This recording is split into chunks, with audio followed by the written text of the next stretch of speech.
She handed me her daughter, then disappeared overnight. How I uncovered a dark adoption conspiracy. The front door slammed behind her before I even realized Sarah had opened it.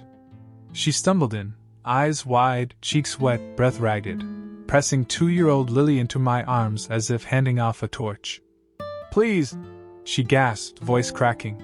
"Take care of her. I'll be back in a week." And then she fled into the starless night. I froze, heart hammering so loud I could almost hear it echo off the walls.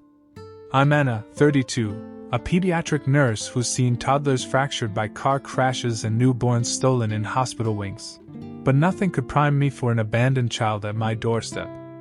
Our living room, once a gallery of Mark's high school history posters and Lily's scattered wooden blocks, felt suddenly alien. Lily's tiny arms clung around my neck as she blinked up at me, confusion swimming through her big brown eyes. She'd been nestled in her mother's arms moments ago. Now she stared as if she'd been passed into a stranger's hands. I rocked her gently, mind spinning. Was Sarah in danger? Had she been forced out? Why would she vanish without explanation? Mark emerged in the hallway, toothbrush in hand, bleary-eyed and frantic. "What the hell happened?" he rasped. "Sarah, she..." My voice fractured. I pointed toward the kitchen counter where Sarah's expensive leather tote lay open. He set Lily down on the couch and went to investigate. Inside the bag, wallet, keys, her phone docked on low battery, then a single white envelope scrawled, "To M." No stamp. No address. And tucked beside it, a crumpled slip of paper in Sarah's hurried writing. "If anything happens to me, protect her. You know what to do." My stomach dropped to my ankles. Lily whimpered, small knees knocking together, and I wrapped her in a blanket. Mark tread back, reading the note by the lamp's glow. "Should we call the police?" he whispered, voice tight. "Not yet," I said, voice hollow. "We need to understand what we're up against." He nodded, eyes never leaving the note. I slipped Lily into my arms and rifled through Sarah's purse again, discovering her battered leather journal beneath a pile of tissues. I flipped to the last few pages, frantic entries, one letter, M, scratched out repeatedly, then lists of partial addresses and hastily written names. Sarah, my fearless friend who once sneaked into City Hall at midnight, was drowning in fear. The hush stretched until my phone buzzed. I jumped, nearly dropping Lily. A text. From Sarah's number. "Don't trust anyone but her." My breath caught. Who was her? Lily? Me? A code name? Mark peered at the screen. "This is serious," he said. I sat on the couch, Lily in my lap, scanning the room, our safe haven turned pressure chamber. The baby monitor perched on the shelf. Lily's pink giraffe lamp cast long shadows. Our wedding photo watched silently from the mantel. The weight of Sarah's plea, "Protect the innocent," pressed down like a boulder. Outside, the night hissed through cracking window seals. The door rattled, though nothing touched it. We locked every deadbolt, set up the monitor beside the couch, and wrapped Lily in Mark's sweater for warmth. I stared at the flickering phone screen until my eyes blurred. Sarah's 6 desperate words haunted me. Don't trust anyone but her. Who had Sarah found? Who could be trusted? I whispered into Lily's hair. "I'll keep you safe." Though even I felt the tremor of fear. Our house was silent, too silent, except for Lily's soft breathing. I patted her back until her lids closed. Then I sat, cradling her sleeping form, determined to unravel Sarah's secret before it crushed us all. Then I saw the text that could ruin everything. I first met Sarah on move-in day freshman year.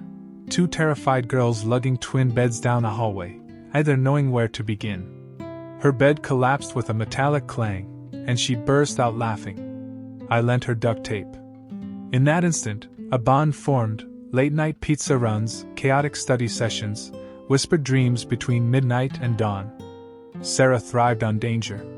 She dyed her hair neon on a dare, chased corporate scandals into locked offices, and once sneaked into a refugee camp to report on disease outbreaks. I, the steady nursing student, hung on every tale, my adrenaline rising in vicarious thrill. She lived for the big story. I craved to save lives, two sides of the same coin.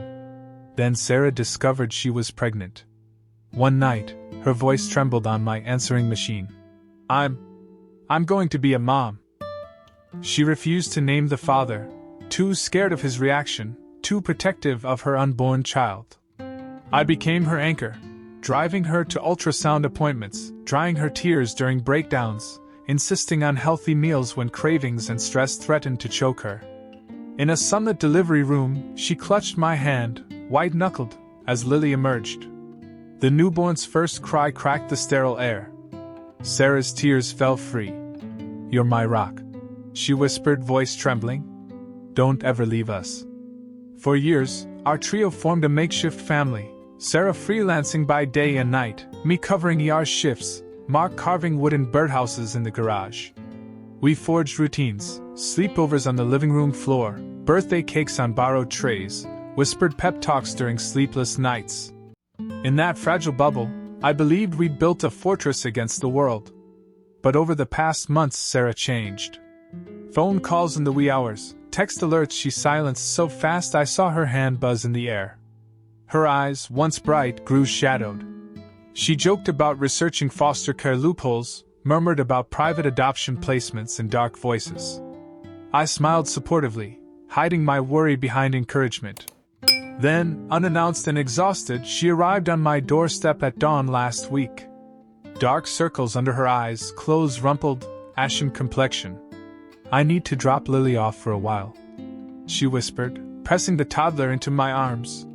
Her hands trembled. "I'll explain, later." In her haste, she left without her purse, without her coat. She vanished into the street. At home, I scanned her abandoned leather tote and found a business card perched atop her planner. Malcolm Reyes, investigative reporter, a name whispered in journalism circles for dangerous exposes. I dialed his unlisted number. "Malcolm? It's Anna, Sarah's friend. She left me your card." His reply was low. She uncovered a ring trafficking children under the guise of backdoor adoptions. Cash exchanged, records destroyed. She thought Lily's father was involved. They threatened her. "Be careful." My stomach turned. "What do I do?" "Meet me at the old cafe on 5th, he said. No one else. Back home, I found the scars of Sarah's panic. Her stuffed bear, patched awkwardly with bright thread, stuffed with a Polaroid, me asleep on the couch, Lily in my arms, shot through our window. Taped to its paw, "I see you. I know you're keeping her." I burned the photo and note in the fireplace, the smell of charred paper stinging my lungs. That night, I set up the baby monitor beside the couch, bolted every door, and tiptoed to the front porch. Footprints pressed into the gravel, too small for Mark, too deliberate for chance. They'd been here. In bed, Lily between us, I lay awake, haunted by Sarah's words, "Don't trust anyone but her." I whispered into the dark, "I'll find you. I promise." Then I saw the text that could ruin everything. Morning light slipped through blinds pale as a warning. Lily clung to me as I poured coffee, eyes following every flicker of movement. A toddler's world, once bright and playful, now trembled on a knife's edge. Mark joined me at the counter. "Any clue who her is?" he asked, voice hoarse. I drained my mug. "Only Sarah? And Malcolm's warning." I showed him her journal entries, lines of names. Crossed out, addresses half erased. She was writing in code. Mark ran a hand through his hair. "We can't stay in limbo. If Sarah is in real danger, we need help." I hesitated. Malcolm said threaten, not abduct. He said Lily's father, or another client, might pay to keep her quiet. Mark's jaw clenched. "We called the task force." "Not yet," I said. "If Sarah trusted no one but her, maybe we need to find her first. Hijack her plan." I scrawled M on a notepad and stared. We needed proof. Only Sarah's contacts could lead us. So I called the old cafe and left a message for Malcolm. "Meet today. Ask for the photo." While waiting, I combed Sarah's purse again, Unearthing receipts for cash transfers, marked adoption fee. Dated months ago. No bank trail. Just envelopes exchanged in alleyways. By mid-afternoon, I trudged back to the cafe. Malcolm sat in the corner booth, tense as a wired live wire. He slid a second Polaroid across the table, Sarah pushing a stroller in a parking lot, eyes darting. On its back. She's onto the boss. He'll come soon. I swallowed bile. Who is he? Malcolm hesitated. Name's Caldwell, a private equity tycoon. Untouchable public face, rumors of buying babies under the table.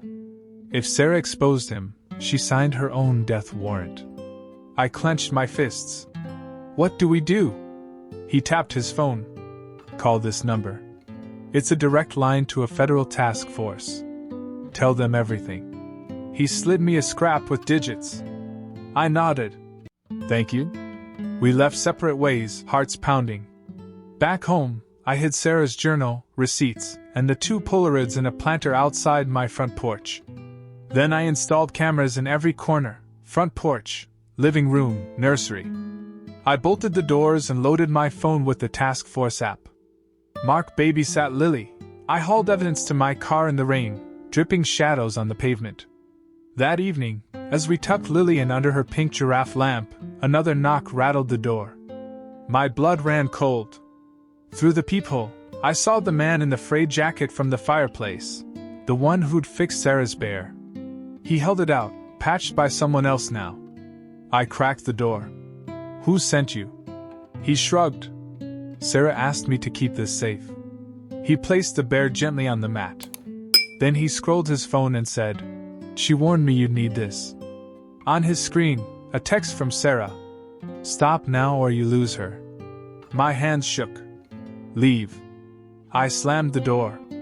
Mark pulled me close. They know we're gathering evidence. I nodded, tears brimming.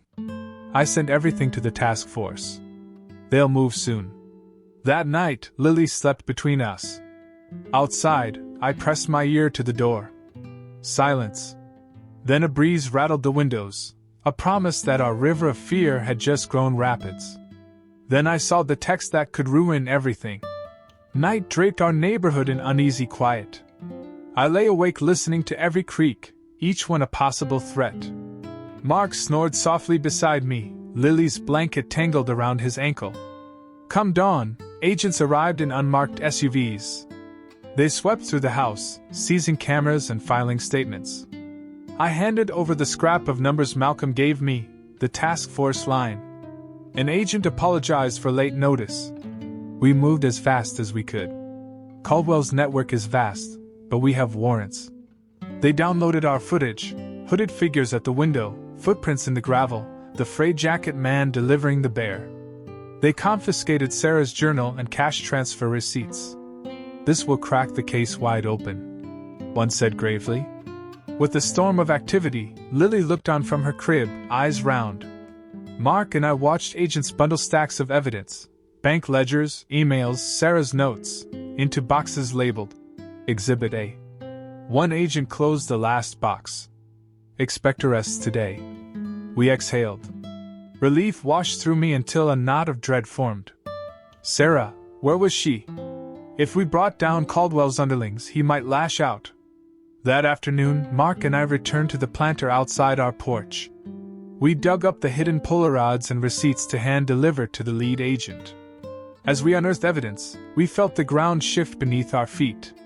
The river of danger had slashed a new channel. That evening, a single knock. Not on the door, on the window above Lily's crib. I rushed in. The window was cracked, curtain pulled aside. On the sill lay a slip of paper. You're next. My chest tightened. I grabbed Lily and fled downstairs. Mark locked down windows in a frenzy. We called the agent, no answer. I sank to the floor, phone pressed to my ear. Lily rubbed my cheek, silent sentinel. Fear coiled in my gut. Our evidence might free some, but enrage others. The river had transformed into a flash flood. Then I saw the text that could ruin everything. Dusk fell in heavy swaths of thunderclouds. Our street lamp flickered. Inside, we fortified every entry, extra locks, nailed boards, cameras streaming to our phones. Mark set up a cot for Lily in the hallway. I dug through survival gear, flashlight, first aid, the task force phone. We made a plan: lure them into the living room with a decoy folder of harmless paperwork, catch them on camera, then call the agent directly. Mark and I shared a look. Tonight, we either end this or it ends us. Lily slept, cradled between us on the cot. I kissed her forehead. "I love you," I whispered. She dreamed, smiled, and drifted deeper. I tiptoed to the living room and laid out the deco folder, blank pages stamped. Confidential. In red. Behind the sofa, I hid a camera aimed at the door. Then I retreated, heart pounding. Moments later, headlights splashed through the windows. A black SUV rolled onto the driveway. 3 figures stepped out, the frayed jacket man, his silent accomplice, and a third, taller, bulkier, masked. They approached the house. The front door clicked open. I held my breath. They strode inside. I flipped on the overhead lamp. "Stop." The frayed jacket man froze, narrow smile. "You made a mistake." I stepped forward. "Hands off this folder." The tall masked arrival shifted forward, menacing. But then the accomplice snapped a signal, and both hesitated, uncertain. That's when the door behind them burst open. Sarah appeared, hair tangled, gown torn, blood smeared on her cheek, eyes blazing fury. She grabbed the tall one's arm, spun him around, and slammed him into the wall. "You don't get to hurt my daughter," she snarled, voice raw. The masked thug lunged at Sarah. Mark sprang from the hallway, cradling Lily, and tackled the intruder. In the struggle, the frayed jacket man lunged for the decoy folder. I seized my phone, tapped the speed dial for the task force. Within seconds, sirens wailed. Agents swarmed in, weapons drawn. The men in jackets and masks froze, cuffs looping around wrists. Sarah collapsed to her knees, breath heaving. Mark scooped Lily away as agents secured the scene. I stood, shaking, watching agents haul the suspects, low-level enforcers caught in our trap. The decoy folder clutched by one, evidence streaming to headquarters. Sarah rose unsteadily, eyes on Lily. She pressed into my arms. "They came for her." Her voice cracked. "But you protected her." I nodded, tears free. "We protected her." The house thrummed with radio chatter, flashing lights, agents filing reports. Our flash flood of fear had broken against our levees of truth and tenacity. Then I saw the text that could ruin everything. Dawn arrived, soft and gray. Outside, federal vans idled on the curb. Agents lugged boxes bulging with evidence, journals, bank records, Malcolm's files, into reinforced vehicles destined for a major sweep. Dozens of arrests were underway, from small-time enforcers to mid-level facilitators. The heart of Caldwell's network remained under investigation. Inside, Lily slept soundly on a makeshift cot. Sarah, bandaged and drained, sat beside her. Mark brewed tea in the kitchen, steam curling through the tense air. The lead agent emerged, hand extended with a small photo. It showed Caldwell himself, smirking in a private office, ledger and pen in hand, caught on an ancillary camera Malcolm had planted. "This is the break we needed," the agent said. "We'll move on this today." Sarah's eyes filled. He's going down." I hugged her. "Because we spoke the truth." Over the next week, our home became ground zero for the investigation. Interviews, walkthroughs, forensics. Agents installed permanent cameras and panic buttons. We got burner phones tied to the task force. The fortress was real, but built on transparency, not secrecy. One morning, I found Sarah in the nursery, tracing Lily's crib railing with trembling fingers. Lily toddled in and wrapped tiny arms around her mother's ankles. Sarah scooped her up, tears slipping free. "You called me Mama," she whispered, voice thick. "You saved me." I watched them, heart full. Mark joined us, sliding an arm around my shoulders. Our chosen family had survived the flood. In the weeks that followed, arrests escalated from dozens to hundreds. Caldwell's empire crumbled in courtrooms. Sarah testified under protection. Malcolm's hidden footage sealed convictions. We watched from afar, a single ripple we'd set in motion. Back home, our house, once a quiet refuge, now gleamed with renewed purpose, cameras silent witnesses, hallway lights always on, a child's laughter pealing through open windows. I tucked Lily into her crib, brushing back wisps of hair. She yawned and reached for me. I whispered, "You're safe now." Sarah stood in the doorway, eyes clear. I nodded. No words were needed. Our river had run through darkness into light. Final reflection. I learned that even the mightiest currents can be navigated when anchored by truth, and that honesty is the strongest shield for the innocent. Then I saw the text that could ruin everything.